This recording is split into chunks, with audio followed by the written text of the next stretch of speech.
Hey gang, welcome back to Criterion Corner. I'm not always going to do these in the car, but today we are.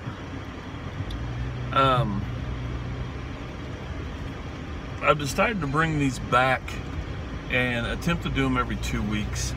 If I can get them every week, that's going to be great, but every 2 weeks is the goal because it's a lot more pressure to throw a Criterion in there because it's not something you just watch and just go with it.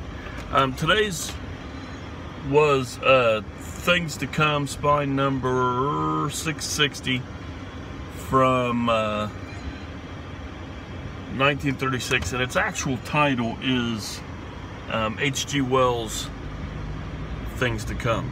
He had that, interesting enough, he had that worked into the contract when the film was being made. Also, an interesting little fact that I didn't know going into this is that he had full control over this to the point where he wanted nothing from the screenplay changed, nothing, and pretty much got that. He was an inexperienced director, so it was taken over, but he still was on set every day making sure his stuff was in the film. And I think that's pretty interesting for this film. I had not seen this, but I had read about this a few years back. That's when I was interested to get it on Criterion, and I think I got it like maybe 2 sales ago. I love sci-fi. It's my second favorite genre next to horror, and a lot of times they combine each other. They go with each other. And in this case, it doesn't lean towards the horror part, but kind of it's got a little bit of what could have been horror in it, but whatever, let's get on with it. 1936, H.G. Wells' Things to Come. Now this starts off really nice, a lot of great acting, a lot of great camera shots, you know, a really good soundtrack which lasts throughout the film.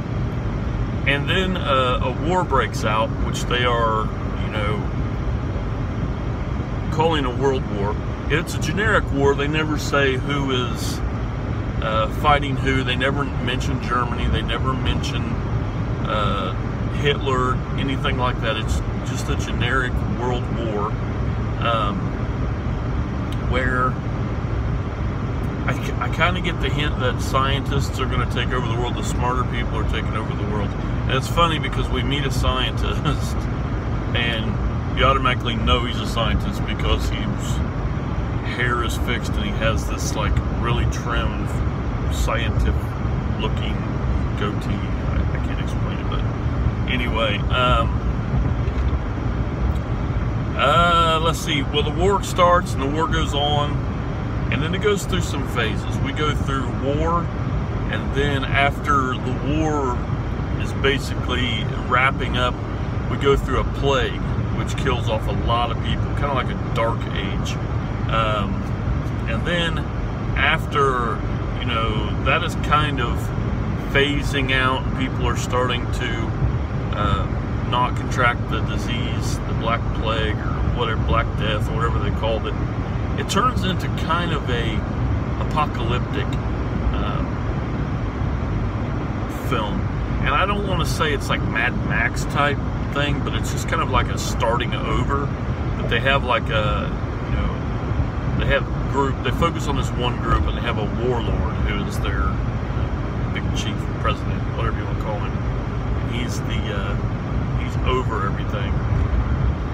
They haven't had planes in who knows how long, and a plane lands, and they take him hostage, thinking, you know, he's whatever. They're demanding that he gets their planes in the air, and then we go from there to what is the utopia part of the film. And I'm going to be very vague in this because it is a film that you just have to watch and see the progression of these people. It does go through the years. It's a century long, I believe. It starts in 1936, and then you see something changes. It'll go to 46, 56, 66, and then at the end, there's a man talking to his granddaughter about, you know, it's 2036, and he's talking to her about, you knew, blah blah blah, the main guy that's talked about throughout the film. It's like, yes, when I was a little boy, I seen him, stuff like that. Very, very well done. It is kind of draggy through the second act. I really didn't. It was one of those, if I'd have been had my phone out, I would have been playing with my phone or looking at stuff about the film as I'm watching it instead of after I'm watching it. But I didn't have my phone, so I just watched it. And once you get past, it's not terribly draggy. It's just, you kind of